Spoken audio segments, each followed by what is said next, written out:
you all for being here, and thank you, Lieutenant Governor, for being here. We've been living through a horrific cycle of political violence in this country. We've seen attacks against police officers, federal agents, including the deadly shooting in the ICE facility in Dallas. Night after night, Antifa wreaks havoc on our streets of our cities. In Minnesota, a gunman murdered a state lawmaker and her husband. It was horrific.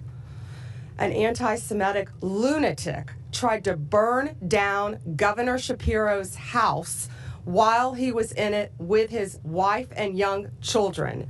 This week, authorities arrested a man outside a Catholic church in Washington, D.C., with hundreds of explosive devices. And on September 10th, our nation stopped in its tracks with the assassination of Charlie Kirk. We miss him dearly. Unfortunately, I'm here today to talk about similar threats that were made against Benny Johnson and his wife, Kate.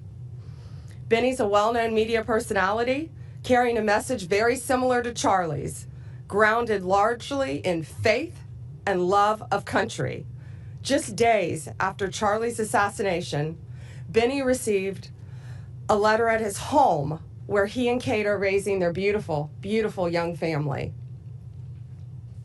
The author of this letter made it very clear that he hated Benny because of his views, and he wanted Benny dead.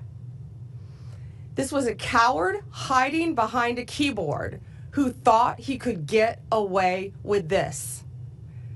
That's why we're standing up here today. You are not going to get away with threatening people in this way. And I'm proud to announce that we have arrested the author of this letter. George Isbell Jr. was taken into custody this morning, and we are charging him federally with mailing threatening communications. It is a crime, and if convicted, he is going to prison. This was incredible teamwork. Benny called me right away. Chief Burkall, thank you. You were on it right away. Matt Fodor and all the FBI agents. Thank you, U.S. Attorney Kehoe. All of the U.S. Postal Service, FBI, state and local law enforcement working together. This is what it's about. And we are going to catch you if you think you can do something like this. We don't care if you're across the country in California. We will find you, we will arrest you, we will extradite you, and we will bring you to justice.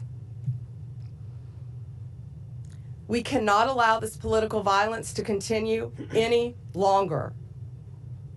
This arrest will serve as a reminder to many. Do not do this, we will find you. Greg Kehoe is going to give some details of the incident, of the horrible crime, and we're not going to get into specifics of what's in the letter.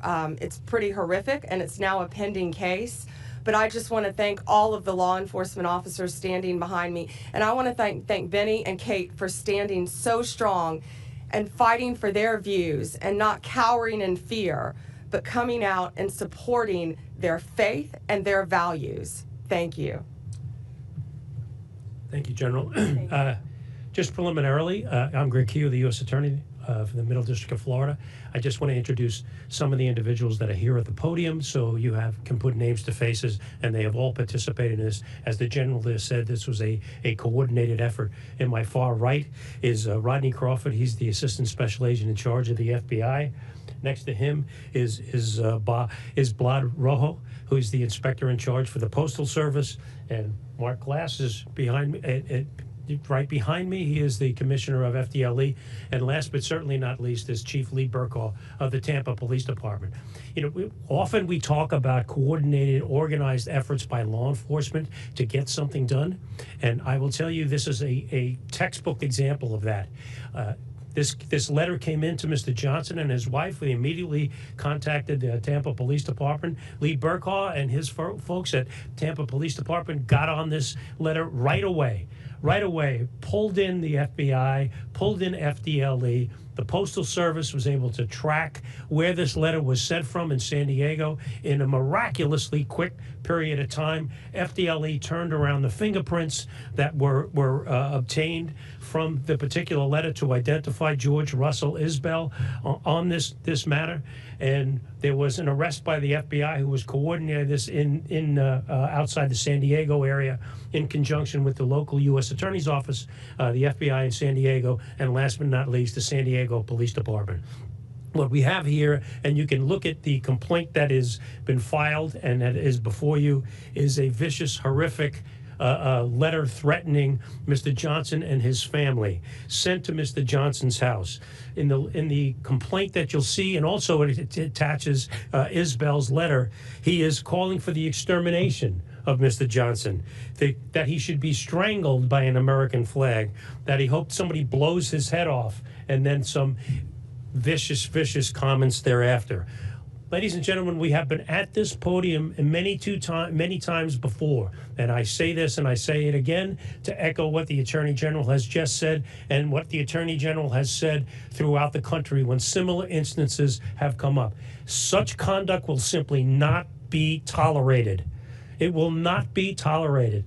If you send a communication to anyone, anyhow, anywhere where you are threatening individuals with harm, you will be prosecuted by the United States Department of Justice. And you will be prosecuted while we bring all of the joint assets of law enforcement, as you see here, the Tampa Police Department, the Florida Department of Law Enforcement, the United States Postal Service, and of course, coordinating this is the Federal Bureau of Investigation.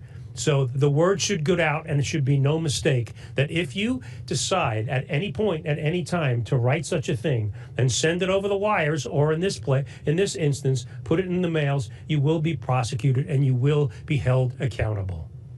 If we can just take a couple of moments, I know Mr. Johnson wants to make a few comments, and I invite you to do so. Thank you. Thank you. God bless you. Thank you. Thank you, officers. 1 month ago today, I witnessed my friend of 10 years, someone who I considered a brother, a loving husband, a devoted father, a generational leader, get assassinated on a live stream by a left-wing radical. Approximately 1 year ago, I witnessed the President of the United States get shot in the head by a left-wing radical, who also took the life of a Trump supporter in front of his daughters and wife. 2 months ago, Christian children kneeling and praying in a church were slaughtered by a left-wing extremist. And 2 weeks ago, federal law enforcement was shot at multiple sniper rounds in a federal facility by a left-wing extremist. If it's happening every single week, is it that extreme? Or has the Democrat Party mainstreamed violence as a political tool? The individual who wrote me described why he wanted me dead. I was a white, cis, Christian Trump supporter. They described in great detail how I would be killed in an open field just like Charlie, how much blood would come out of my head and neck when it was blown off. This individual described orphaning my 4 beautiful children and widowing my wife with great joy.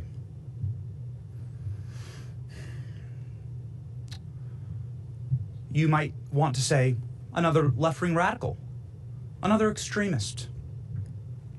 And to that, I would like to direct your attention to the state of Virginia, where Democrats have nominated and are about to vote for the chief law enforcement officer in that state, a man who has done the exact same thing. An individual who's calling for the assassination by bullets of Republicans that he disagrees with. The killing of their children. The slaughtering of, as he says, little fascists. Are my 4 innocent, beautiful children little fascists? Violence has been mainstreamed by the Democrat Party. It is not extremist, it is mainstream. And we need a moment of reckoning here. This has to stop. This cycle must end. Is any Democrat courageous enough to disavow violence? To call for individuals that espouse these things, like what happened to my family, or what's happening in Virginia, to call for those kind of candidates to step down?